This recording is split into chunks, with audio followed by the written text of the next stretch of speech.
وہ زخمی ہو گئے، جسم جو زخمی ہوا.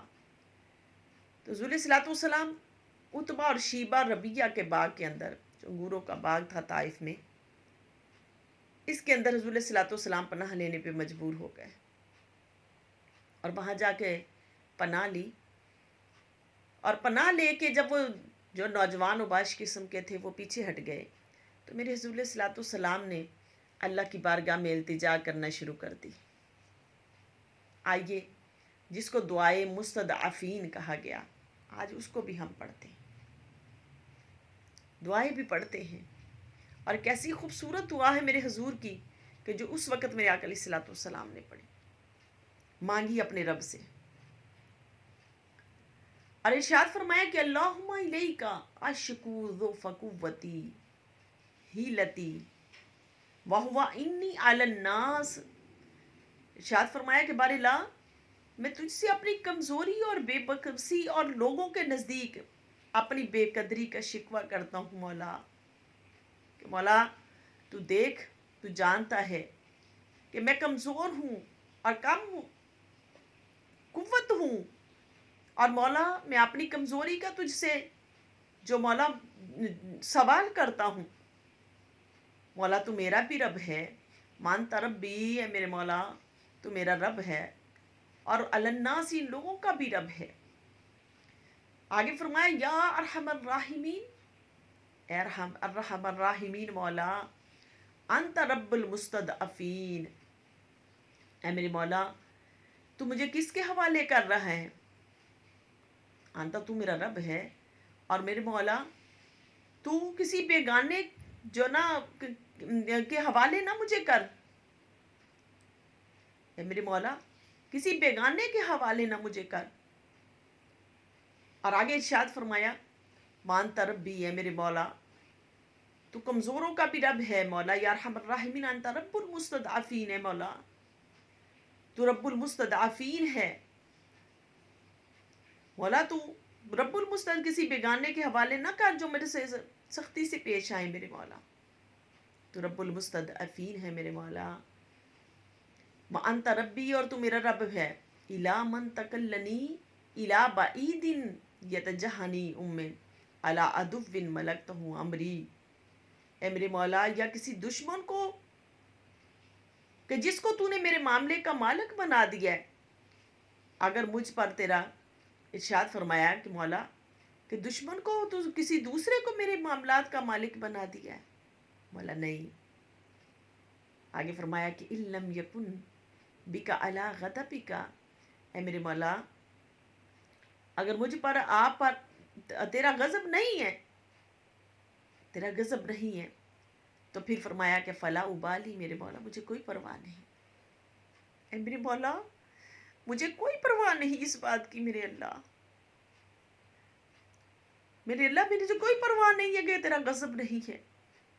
ولیکن عافیتک، میرے مولا اے میرے مولا میں آپ سے آپ کی عافیت چاہتا ہوں. یہ میرے مولا آپ سے آپ کی عافیت چاہتا ہوں، اور مجھے عافیت عطا فرما اپنی بارگاہ سے. یا اوسیلی، فرمایا کہ مجھے جو نا وسعت عطا فرما اپنی بارگاہ سے. اے میری مولا اپنی بارگاہ سے وسعت عطا فرما. اعوذ بنور وجہک الذی اشرقت، مولا اے میری مولا میں تیرے جو نا نورانیت کو، جو تیرے نورانی چہروں کو، الذی اشرقت جس سے تو نے سارے جہان کو روشن کیا ہے میرے مولا، روشن کیا ہے اے میرے مولا، جس سے تاریکیاں روشن ہو گئیں. اور اللہ اس کی جو نا اس کی پناہ میں لے آتا ہوں. لہو الظلمات، جس سے اندھیرے جو نا وہ چھٹ گئے. وصلح علیہ امر الدنیا والآخرہ، اے میرے مولا اس سے دنیا اور آخرت کی اصلاح فرما دے، سے دنیا اور آخرت کی اصلاح فرما دے. آگے فرمایا کہ من ان تنزل لی بی غضبک، اے میرے مولا میں تیری رضا کا طلبگار ہوں، اور تیرے بغیر میرے مولا یا جو نا، اور تو مجھ پر اپنا غضب نازل کرے گا میرے مولا، یا تیرا اے میرے مولا او یحل علی سخطک لکا، یا تیرا عطاب مجھ پہ یا تیرا سخت جو نا مجھ پر ہوگا. الا تبی حتی تردا ولا حول ولا قوت الا باللہ. اے میرے مولا تیری ہی رضا مجھے مطلوب ہے. مطلب یہاں تک اے میرے مولا تو خوش ہو جائے، اور تیرے بغیر کوئی بھی میرا جو نا زوروار اور طاقت، کوئی بھی تیرے بغیر طاقت وال نہیں. اب اتنے میں میرے حضور رو رو کے آقا علیہ الصلوۃ والسلام اللہ کی بارگاہ میں دعا کر رہے تھے اور دعا فرما رہے تھے. ادھر دعا مکمل ہوئی، ادھر جو نا ربیہ اور جو نا اور عتبہ جو جس کے باغ کے اندر تھے، اس نے اپنے غلام کو بھیجا. جب غلام کو بھیجا تو وہ غلام آیا اور کھجور جو نا وہ اس وقت انگور اس نے لا کے آپ کی بارگاہ میں پیش کیے، آپ کی بارگاہ میں پیش کیے. میرے حضور علیہ الصلوۃ والسلام نے وہ بسم اللہ الرحمن الرحیم پڑھ کے اپنے ہاتھ آگے کیے اور ان سے کھجور جو نا انگور لیے. تو جس وقت اسے جو نا اداس و جو نا نامی وہ جو نوجوان تھا، وہ شخص تھا اور عیسائی تھا اور نینوا کا رہنے والا تھا. اس نے جب یہ کلمات سنے نا بسم اللہ الرحمن الرحیم، تو کلمات سنتے ہی اس وقت وہ کہنے لگا کہ اب جو نا یہ کلمات عجب ہیں، کلمات عجب ہیں. پھر حضور علیہ السلام نے اس سے پوچھا کہ بتا تو کہاں کا رہنے والا ہے؟ وہ کہنے لگا کہ میں نینوا کا رہنے والا. آپ علیہ السلام نے فرمایا کہ نینوا تو میرے جو نا بھائی جو نا یونس علیہ السلام کی بستی ہے. تو یہ جملہ سن کے وہ جو اداس نامی شخص تھا وہ جو نا وہ بڑا حیران ہوا، اور حیران ہو کے کہنے لگا کہ آپ اللہ کے نبی ہیں؟ آپ نے فرمایا ہاں میں اللہ کا نبی ہوں. کہنے لگا کہ یہ جو کلمات آپ نے بولے یہ اللہ کے نبی بول سکتے، اللہ کے نبی بول سکتے. اب اتنے میں جب اس نے یہ کلمات سنے کہ یہ اللہ کے نبی ہیں، نبی آخر الزماں ہے، اس وقت وہ جو نوجوان، وہ جو عیسائی جو اداس نامی عیسائی تھا، وہ حضور کے قدموں میں گر گیا. اور گر کے اس وقت وہ حضور علیہ السلام کے پاؤں چومنے لگا، ہاتھ چومنے لگا. ادھر جو عتبہ اور ربیہ بیٹھے دیکھ رہے تھے کہ یہ کیا کر رہا ہے نوجوان، یہ نوجوان کیا کر رہا ہے. تو جب یہ اداس نامی جو عتبہ اور ربیہ کے پاس واپس گئے اور جا کے پوچھا ان سے، انہوں نے پوچھا بھی کیا کر رہے تھے؟ کہنے لگا یہ اللہ کے نبی ہیں، اللہ کے نبی ہیں. تو حضور علیہ السلام اب وہاں سے جب اٹھے، وہاں سے جب حضور علیہ السلام اٹھے تو اللہ رب العالمین نے جبریل کو بھیج دیا. ایک بادل کا ٹکڑا تھا جس نے آپ پر سایہ فگن ہوا، آپ پر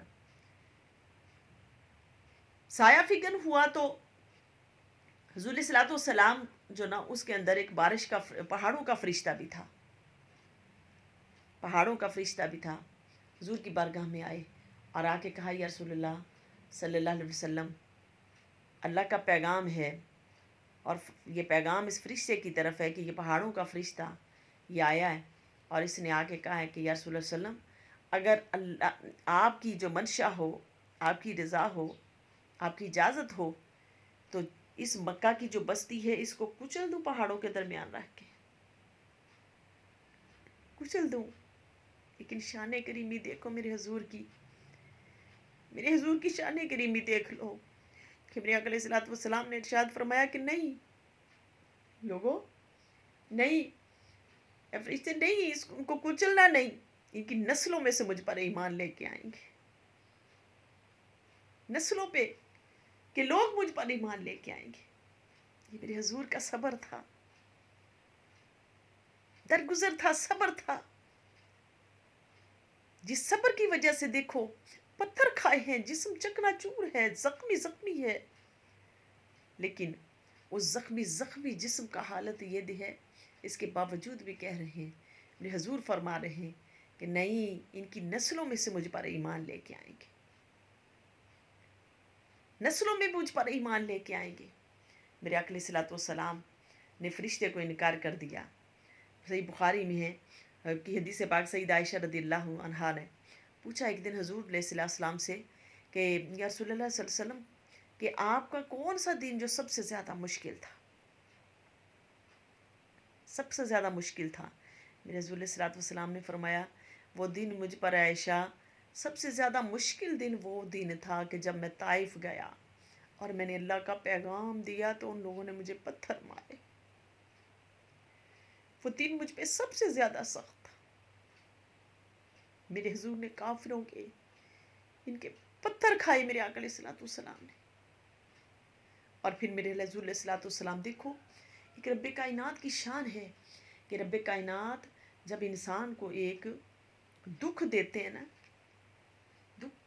رب کائنات کی طرف سے کوئی ایک جو نا ان کی بارگاہ سے ایک سختی آتی ہے تو اس کے ساتھ اللہ پاک کی طرف سے ایک رحمت بھی اترتی ہے۔ ان لوگوں کو تو اس وقت اسلام کی جو نا قبولیت کی جو نا توفیق نہیں ملی، لیکن اب حضور علیہ الصلوۃ والسلام اب جب واپس لوٹے تو مقام نخلا پر حضور علیہ الصلوۃ والسلام فجر کی نماز ادا کر رہے تھے، میرے آقا علیہ الصلوۃ والسلام۔ اور فجر کی نماز ادا کرنے کے دوران میرے آقا علیہ الصلوۃ والسلام نے جنوں نے کچھ نے وہ حضور کلام مجید کی تلاوت فرما رہے تھے تو کچھ جنوں نے کلام مجید کو سنا، تو جب سنا کلام مجید کو تو ان کو جو قرآن مجید کے اندر بہت کشش ہوئی اور وہ واپس اپنے سردار کے پاس گئے اور جا کے کہنے لگے سردار ہم نے ایک ایسا عجب کلام سنا ہے کہ اس سے پہلے ہم نے کبھی بھی نہیں سنا ایسا عجب کلام کہ آج جو ہم سن کے آئے ہیں۔ اس نے کہا چلو مجھے بھی سناؤ۔ وہ جنوں کا ایک وفد آیا اور وفد آ کے اس نے جب حضور علیہ الصلوۃ والسلام کا کلام سنا اور سن کے وہ حضور علیہ الصلوۃ والسلام پر ایمان لے آئے کہ دیکھو ادھر ان کافروں بدبختوں کو تو اسلام کی جو نا توفیق قبول جو نا اسلام کی دولت نہیں ملی، لیکن ادھر جنوں کو اسلام کی جو نا دعوت کو انہوں نے قبول کر لیا۔ یہ میرے حضور کی شان تھی، یہ صبر تھا کہ اللہ رب العالمین نے اس صبر کی وجہ سے آپ کو اتنا بڑا مقام عطا فرمایا۔ پھر میرے حضور اتنے کریم تھے کہ جب بدر کی جنگ ہوئی نا تو بدر کی جنگ کے دوران جبیر بن مطعم جو نا یہ مر گیا اور یہ جبیر بن مطعم آپ کی خدمت میں آیا تو مطعم بن عدی یہ جو مر گیا تھا اس کے بیٹے جو نا جس نے حضور علیہ الصلوۃ والسلام جب آپ حضور علیہ الصلوۃ والسلام واپس مدینہ آئے اور آ کے پھر حضور علیہ الصلوۃ والسلام نے جو سردارہ نے جو قریش ان کو کہا کہ مجھے مکہ میں آئے حضور علیہ الصلوۃ والسلام اور کہا کہ مجھے مکہ میں داخلے کی اجازت دیجیے، پناہ دیجیے، لیکن مطعم بن عدی کے پاس پیغام بھیجا تو مطعم نے کہا کہ میرے پاس یعنی کہ مختلف سرداروں کے پاس کے پیغام بھیجے، انہوں نے انکار کر دیا، لیکن مطعم بن عدی کے پاس جب پیغام پہنچا تو اس نے کہا میں نے کہ ہتھیار پہن لیے اور ہتھیار پہن کے میں نے حضور علیہ الصلوۃ والسلام کو مکہ کے اندر آنے کی اجازت دے دی۔ اے قریش والو کہ اب تم حضور علیہ الصلوۃ والسلام کو بالکل بھی کوئی تکلیف نہیں پہنچاؤ گے، میں نے محمد صلی اللہ علیہ وسلم کو پناہ دے دی۔ اور میرے حضور کریم اتنے میرے حضور علیہ الصلوۃ والسلام کہ جب جبیر بن مطعم یہ آپ کی خدمت میں بدر کی جنگ میں آیا نا تو حضور علیہ الصلوۃ والسلام سے آ کے پناہ مانگی، حضرت فرمانے لگے کہ کاش آج مطعم بن عدی زندہ ہوتا اور آتا وہ میری بارگاہ میں اور آ کے کہتا کہ یا رسول اللہ صلی اللہ علیہ وسلم یہ جو میرے جو نا قبیلے کے یہ لوگ ہیں ان کو آزاد کر دو، بدر کی جنگ ہے، یہ جو کفار جو نا کافر جو نا کفار مکہ سرداران مکہ حضور علیہ الصلوۃ والسلام کی بارگاہ میں کھڑے ہیں تو حضور صلی اللہ علیہ وسلم نے فرمایا کہ اگر اس وقت مطعم بن عدی ہوتا تو میں اس کے احسان کا بدلہ چکاتا، اس کے احسانات کا بدلہ چکاتا۔ میرے آقا صلی اللہ علیہ وسلم نے فرمایا کہ یہ بدبودار لوگوں کو میں اس کی احسانات کا بدلہ چکاتے ہوئے اس کو رہا کر دیتا ان کو۔ دیکھو شان کریمی میرے آقا علیہ الصلوۃ والسلام کی کتنی عظیم ہے۔ جی سامعات دیکھیں کہ میرے آقا کی شان کریمی کتنی جو نا عظیم ہے کہ میرے حضور احسان کا بدلہ بھی کتنے اچھے طریقے سے اٹھاتا ہے، جو نا اس کا جو نا احسان کا بدلہ دیتے ہیں۔ آج دیکھ لیں میرے حضور کی زندگی کے اندر کہ احسان کا بدلہ صرف احسان سے فرمارے کہ اگر آج وہ زندہ ہوتا تو یہ کافروں کی رہائی کا مطالبہ کرتا تو میں اس ایک دن کی پناہ پہ جو اس نے مجھے پناہ دی تھی میں اس کے احسان کا بدلہ چکاتا۔ یہ میرے حضور کی شان تھی کہ میرے آقا علیہ الصلوۃ والسلام بندہ نواز تھے، بندہ نواز تھے میرے آقا علیہ الصلوۃ والسلام، کہ حضور علیہ الصلوۃ والسلام کا صبر تھا اور پھر صبر سے احسان کا بدلہ بھی چکاتے تھے۔ آئیے یہ تو گوشہ تھا میرے حضور علیہ الصلوۃ والسلام کی زندگی کا، طائف کا گوشہ تھا۔ آئیے زیادہ ہم غزوہ حنین اس کا بھی تھوڑا سا ہم جائزہ لیتے ہیں۔ غزوہ حنین ہوئی فتح مکہ کے بعد، مکہ فتح ہوا، اس کے بعد حنین کی جنگ ہوئی۔ حنین کی جنگ ہوئی جب طائف سے محاصرہ ختم کر کے نبی کریم صلی اللہ علیہ وسلم واپس لوٹے نا، تو جو نا حضور صلی اللہ علیہ وسلم جو نا غزوہ حنین ہو گئی۔ غزوہ حنین میں مسلمانوں کو بہت سارا مال غنیمت ملا، بہت سارا مال غنیمت ملا غزوہ حنین۔ اور اس مال غنیمت کے اندر جو نا مسلمانوں کے پاس ہزاروں کے حساب سے بکریاں آئیں، ہزاروں کے حساب سے بکریاں، اور پھر اونٹ جو نا سینکڑوں کے حساب سے اونٹ جو آپ کے پاس آئے، اور چاندی اور سونا بے شمار جو نا وہ آپ علیہ السلام کی بارگاہ میں مال غنیمت کے طور پر ملا۔ جب یہ ملا تو حضور علیہ السلام کی شان کریمی ذرا غور کریں۔ حنین کی جنگ ہے اور یہ قبیلہ جو تھا نا، اس قبیلے کے اندر جنگی قیدی بھی آئے، حوازن کے جنگی قیدی، یہ حضور علیہ السلام کی بارگاہ میں آ گئے۔ اور میرے آقا علیہ السلام کا معمول مبارک یہ تھا کہ جب بھی کوئی جنگ ہوتی اس کا جو مال غنیمت تھا میرے حضور علیہ السلام فوراً تقسیم فرما دیتے، فوراً تقسیم کر دیتے۔ لیکن اس بار میرے آقا علیہ السلام نے مال غنیمت تقسیم نہیں کیا۔ اس دفعہ میرے آقا علیہ السلام نے جو نا اس کو مال غنیمت کو تقسیم نہیں کیا، اور اس مال غنیمت کو حضور صلی اللہ علیہ وسلم نے مقام جیرانہ جس کو جو نا یہ تفاسیر پڑھنے والے بیٹھے ہوئے جو نا ماشاءاللہ جو نا آگے جو تفاسیر پڑھ رہے ہیں، طلباء بیٹھی، طالبات بیٹھی ہوئی ہیں، اہل علم لوگ بیٹھے، کہ مقام جو نا جیرانہ کو ایرانہ بھی کہتے ہیں، ایرانہ۔ اور حضور علیہ السلام نے اس جو جتنا بھی مال غنیمت تھا میرے آقا علیہ السلام نے وہ جیرانہ میں منتقل کیا، اور خود حضور علیہ السلام نے طائف کا محاصرہ فرمایا۔ جب یہ حضور علیہ السلام نے اس دفعہ تقسیم نہیں کیا اور انتظار کرتے رہے، میرے آقا علیہ السلام انتظار کرتے رہے کہ کہیں یہ لوگ دوبارہ میرے پاس آ جائیں اپنے جنگی قیدیوں کا مطالبہ کرنے کے لیے، اپنے مال کا مطالبہ کرنے کے لیے، اور آئیں اور اسلام قبول کر لیں تو میں ان کا مال بھی واپس لوٹا دوں اور ان کا جو نا قیدی بھی میں ان کو واپس لوٹا دوں۔ تو میرے حضور علیہ السلام انتظار کرتے رہے، مگر جب وہ 14 روز مورخین لکھتے ہیں، اس کے اندر محدثین لکھتے کہ 13 روز اس کا محاسبہ رہا، جو نا 13 روز حضور علیہ السلام نے انتظار کیا اس کا۔ جب 13 روز حضور علیہ السلام نے اس کا انتظار کیا، نہیں آئے لوگ، جو نا یہ لوگ نہیں آئے آپ کی بارگاہ میں، تو آپ علیہ السلام نے وہ مال غنیمت لوگوں میں تقسیم کر دیا۔ تقسیم کر دیا. اب میری حضور کی شان کریمی کو ذرا چیک کریں کہ شان کریمی یہ ہے کہ دیکھو لوگوں کو اسلام کی طرف مائل کرنے کے لیے میرے حضور جب مال تقسیم کرتے تو جو نئے نئے لوگ اسلام کے اندر داخل ہوئے ہوتے ان کی زیادہ مالی معاملت کرتے, کافروں کی زیادہ مالی معاملت کرتے جو نئے نئے اسلام کے اندر آتے, اور جو سردار ہوتے ان کی اور بھی زیادہ حضور علیہ الصلوۃ والسلام معاملت فرماتے.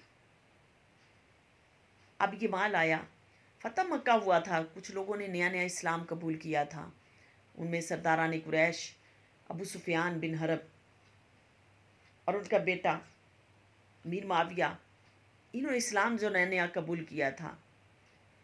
تو یہ حضور کی بارگاہ میں آئے تو میرے آقا علیہ الصلوۃ والسلام نے ان کو 40 اوقیہ یعنی کہ کچھ کم 6 کلو چاندی اور 100 اونٹ, 6 کلو چاندی اور 100 اونٹ حضرت ابو سفیان کو عطا کیے, کیونکہ کافروں کے سردار تھے, مشرکین مکہ کے سردار تھے.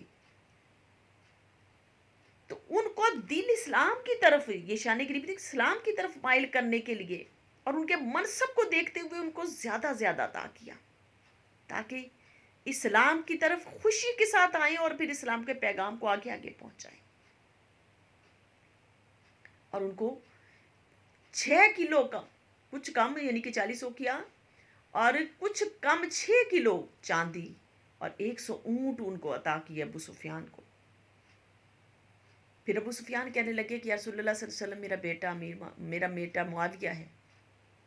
یا رسول اللہ علیہ وسلم ان کو بھی اگلے صلوات والسلام نے ان کو بھی 6 کلو چاندی اور 100 اونٹ عطا کیے. پھر وہ کہنے لگے یا رسول اللہ علیہ وسلم میرے بیٹے کا بیٹا بھی ہے. اگلے صلوات والسلام نے ان کو بھی 6 کلو چاندی اور 100 اونٹ عطا کیے. پھر حضور کی بارگاہ میں حکیم بن حزام کو حضور صلی اللہ علیہ وسلم نے 100 اونٹ عطا کیے, ان کے مانگنے پر 100 اونٹ عطا کیے. حارث بن کلدہ کو بھی 100 اونٹ عطا کیے میرے حضور صلی اللہ علیہ وسلم نے. اور اسی طرح قریشی سرداروں کو 100 اونٹ حضور صلی اللہ علیہ وسلم نے عطا کیے میرے آقا علیہ السلام نے. اور کچھ کو پھر بن حضور صلی اللہ علیہ وسلم نے جو نا 50 اونٹ عطا کیے. چنانچہ مال کی تقسیم میں کچھ جو نا بدو بھی آئے, ٹوٹ پڑے, اور وہ بدو آئے اور جب وہ مال تقسیم ہو رہا تھا تو انہوں نے حضور صلی اللہ علیہ وسلم کو اتنا دھکیلا کہ حضور صلی اللہ علیہ وسلم نا اپنے آپ کو سمیٹتے جاتے, یعنی جب مال تقسیم ہو رہا تھا تو حضور صلی اللہ علیہ وسلم نے چادر اپنی اوڑھی ہوئی تھی, اور وہ جو چادر حضور صلی اللہ علیہ وسلم کی ایک درخت میں پھنس گئی, جس سے آپ کی جو نا گردن مبارک وہ زخمی ہو گئی.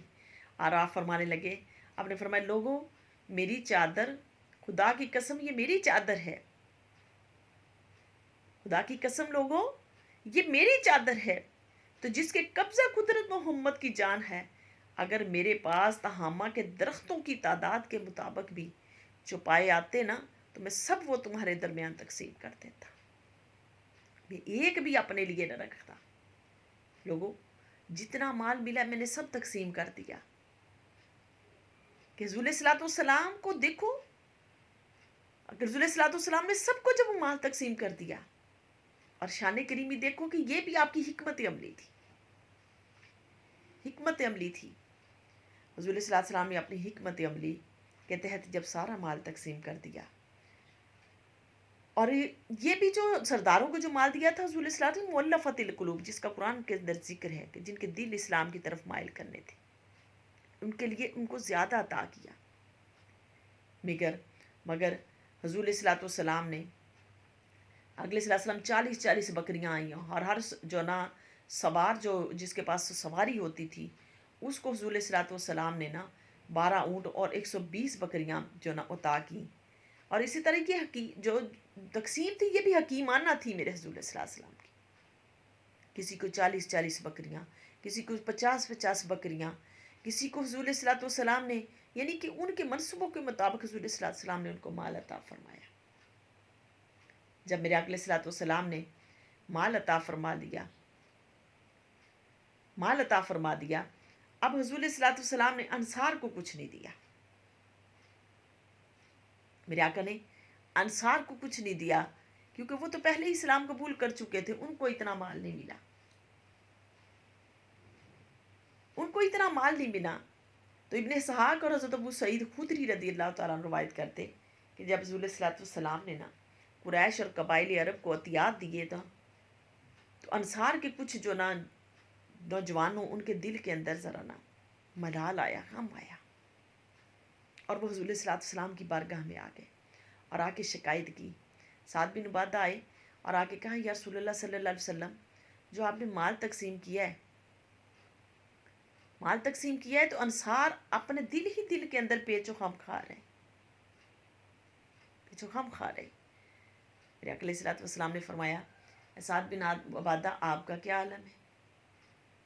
جو آ کے ان کی نمائندگی کر رہے تھے، کہنے لگے، یا رسول اللہ علیہ وسلم، میرے دل کے اندر بھی یہی بات ہے، میرے آقا میرے دل کے اندر بھی یہی بات ہے۔ حضور صلی اللہ علیہ وسلم نے ارشاد فرمایا، اچھا ٹھیک ہے، ٹھیک ہے۔ پھر حضور صلی اللہ علیہ وسلم نے سارے انصار کو جمع فرمایا۔ دیکھو دلدار کیسے میرے آقا علیہ الصلوۃ والسلام، ذرا دلداری سنیے گا میرے آقا علیہ الصلوۃ والسلام کی، کہ میرے آقا علیہ الصلوۃ والسلام دلدار کیسے ہیں۔ سارے انصار کو میرے آقا علیہ الصلوۃ والسلام نے جمع فرما دیا، اور جمع فرما کے پھر آقا علیہ الصلوۃ والسلام نے ارشاد فرمایا کہ انصار، میں سن رہا ہوں جو کچھ تم کہہ رہے ہو، میں سن رہا ہوں تم جو کچھ کہہ رہے ہو، میرے ساتھ ناراضگی کا جو نا معاملہ کر رہے ہو، اور میں محسوس کر رہا ہوں کہ تم ناراض ہو مجھ سے، لیکن یہ یاد رکھو کہ ایسا نہیں تھا کہ جب میں تمہارے پاس آیا تو تم گمراہ تھے، اللہ نے تمہیں ہدایت دی، تم محتاج تھے، اللہ نے تمہیں غنی کر دیا، تم باہم دشمن تھے کہ اللہ رب العالمین نے تمہیں آپس میں بھائی بھائی بنا دیا۔ آگے فرمایا کہ لوگوں نے آگے سے پھر جواب دیا کہ کیوں نہیں یا رسول اللہ صلی اللہ علیہ وسلم، ایسا ہی تھا، اللہ کے رسول کا بڑا فضل ہے کہ اللہ پاک نے ہمیں ایمان کی دولت دی۔ اس کے بعد آپ نے فرمایا کہ تم مجھے جواب کیوں نہیں دیتے؟ انصار نے کہا کہ یا رسول اللہ صلی اللہ علیہ وسلم بھلا کیا جواب دیں؟ آپ نے فرمایا، ہاں میں نے آپ سے سوال کیا ہے نا، میں نے سوال کیا، تم بھی جواب دے سکتے ہو۔ کیسے دلدار تھے، رحمت للعالمین تھے، کیسے دلدار تھے، اور کیسی دلداری سے کہا دو مجھے جواب، کیوں نہیں دیتے، کیوں نہیں جواب دیتے، دو مجھے۔ آپ نے فرمایا اگر چاہو تو کہہ سکتے ہو مجھے کہ آپ ہمارے پاس اس حالت میں آئے تھے کہ آپ کو اکیلا چھوڑ دیا گیا تھا۔ آقا آپ کو اکیلا چھوڑ دیا گیا تھا، آپ اس حالت میں ہمارے پاس آئے تھے اور ہم نے آپ کی تصدیق کی، آپ کو لوگوں نے بیگاروں مددگار چھوڑ دیا تھا، یا رسول اللہ ہم نے آپ کی مدد کی، آپ کو پیچھے کر دیا گیا تھا، آپ کو مکہ سے نکال دیا گیا تھا، ہم نے آپ کو ٹھکانہ دیا۔ یا رسول اللہ صلی اللہ علیہ وسلم جب آپ محتاج تھے ہم نے آپ کی غمگساری کی، لوگوں تم دنیا کا مال چاہتے ہو، میرے آقا صلی اللہ علیہ وسلم نے فرمایا کہ تم دنیا کا مال چاہتے ہو، ناراض ہو گے مجھ سے، کیوں نہیں کہتے، ایسے کہو مجھے، ناراض ہو گئے۔ جب انصار نے حضور صلی اللہ علیہ وسلم کی یہ کلمات سنے تو انصار رونے لگ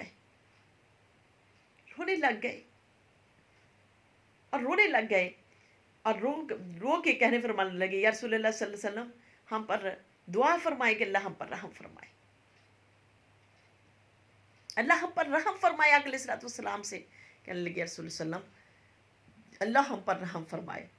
حضور علیہ الصلوۃ والسلام نے اب یہ مال تقسیم کر دیا، اب یہ جو نا ان کا کام بھی حضور علیہ الصلوۃ والسلام نے دور کیا، اور ان کو ارشاد فرمایا کہ انصار، کہ یہ تم پسند نہیں کرتے کہ وہ لوگ مال و دولت لے کے اپنے گھروں کو لوٹیں اور تم اللہ اور اس کے محبوب کو لے کے اپنے گھروں میں لوٹو۔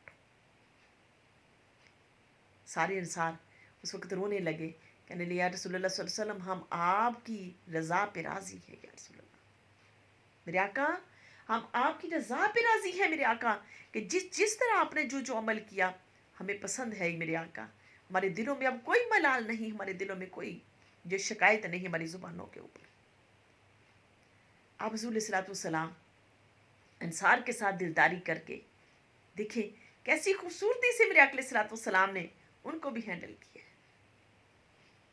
اور ہینڈل کر کے میرے اقل صلاۃ والسلام وہ خوبصورتی کے ساتھ ان کے معاملے کو نپٹا کے جب حضور صلاۃ والسلام میرے مقام جرانہ پر آئے، رانہ پر آئے، تو وہاں میرے حضور صلاۃ والسلام وہاں اگلے صلاۃ والسلام نے جب مال غنیمت تقسیم کر دیا نا، اب پہلے تو ویٹ کرتے رہے، انتظار کرتے رہے کہ کسی طریقے سے آ جائیں گے، یہ رانہ والے یہ آ جائیں اور اسلام قبول کر لیں تو میں ان کا مال غنیمت دے دوں۔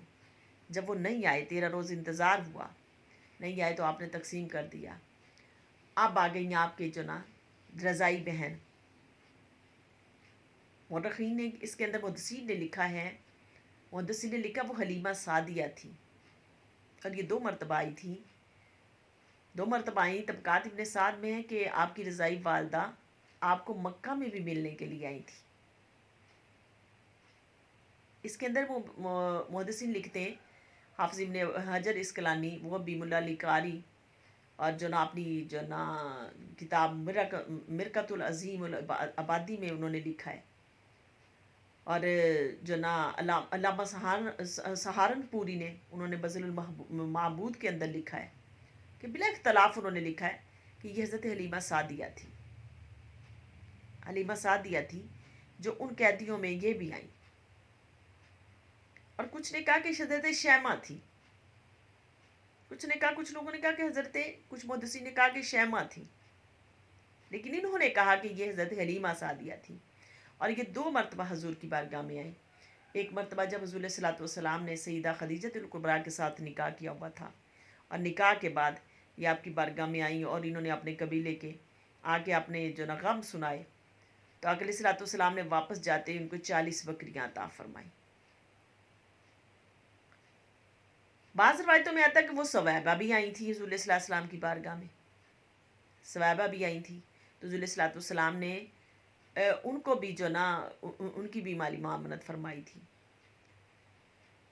لیکن طبقات ابن سعد میں یہ واقعہ جو ہے نا نقل کیا کہ حضرت محمد بن مقدر کے طریق سے کہ حضور کے گھر سے فرمایا کہ وہ میری ماں جو نا حضور صلی اللہ علیہ وسلم جب وہ آئیں نا آپ کے پاس حلیمہ سعدیہ، تو حضور صلی اللہ علیہ وسلم کھڑے ہو گئے اور کھڑے ہو کے فرمایا کہ لوگوں میری ماں آ گئی، میری ماں آ گئی، میری ماں آ گئی۔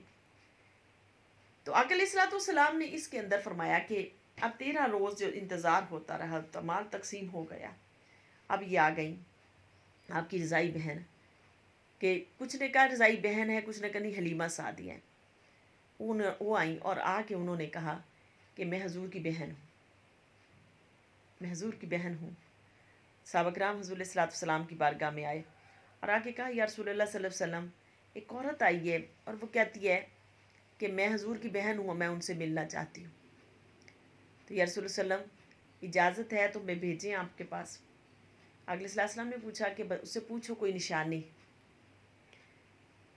انہوں نے حضور صلی اللہ علیہ وسلم نے اپنی نشانی جو نا ان کو پیش کی، جب نشانی جو پیش کر دی، اور نشانی پیش کرنے کے بعد انہوں نے حضور کو نشانی پیش کی، جب اپنی نشانی انہوں نے حضور کو پیش کی تو میرے اگلے صلی اللہ علیہ وسلم نے ان کو اپنی بارگاہ میں بلایا، اور آپ جب حضور کی بارگاہ میں آئی تو میرے اگلے صلی اللہ علیہ وسلم نے کھڑے ہو کے ان کا استقبال کیا۔ بوڑھی ہو چکی تھی، پھر غم کے اندر تھی، قیدیوں کے اندر آ گئی تھی، بوڑھی ہو گئی تھی، اور جو وہ حالت وہ نہیں تھی جیسی وہ جوانی کی جو نا بچپن کی جو نا جوانی کی جو نا حالات تھے وہ نہیں تھے چہرے کے اوپر۔ تو میرے اقل صلی اللہ علیہ وسلم نے کھڑے ہو کے استقبال کیا اور فرمایا کہ لوگوں میری بہن آ گئی، میری بہن آ گئی، اور میرے آقا نے کھڑے ہو کے استقبال کیا۔ اب یہ جو قبیلہ جو وفد آیا رسول صلی اللہ علیہ وسلم کی بارگاہ میں، اس کی نمائندگی جو نا زہیر بن سرد کر رہا تھا، زہیر بن سرد، اور یہ قبیلے والے یہ حضور صلی اللہ علیہ وسلم سے اپنے قبیلے کی نا اس کے لیے درخواست کے لیے آئی تھی، اور آ کے کہنے لگی کہ یا رسول اللہ صلی اللہ علیہ وسلم، جب آنے لگی اور جو حضور سے ملنے کے لیے ملاقات کے لیے آنے لگی تو اس کے قبیلے والے کہنے لگے کہ حلیمہ، اے شیمہ، یہ شیمہ تھی یا حلیمہ تھی، کہ آپ جا رہی ہو تو اکیلی اپنی رہائی کی بات نہ کرنا، ہماری رہائی کی بھی بات کرنا، ہماری رہائی کی بھی بات کرنا۔ تو آئی حضور صلی اللہ علیہ وسلم کی بارگاہ میں اور آ کے کہنے لگی یا رسول اللہ صلی اللہ علیہ وسلم، دیکھو یہ حوازن کا قبیلہ آپ کے پاس آیا ہے،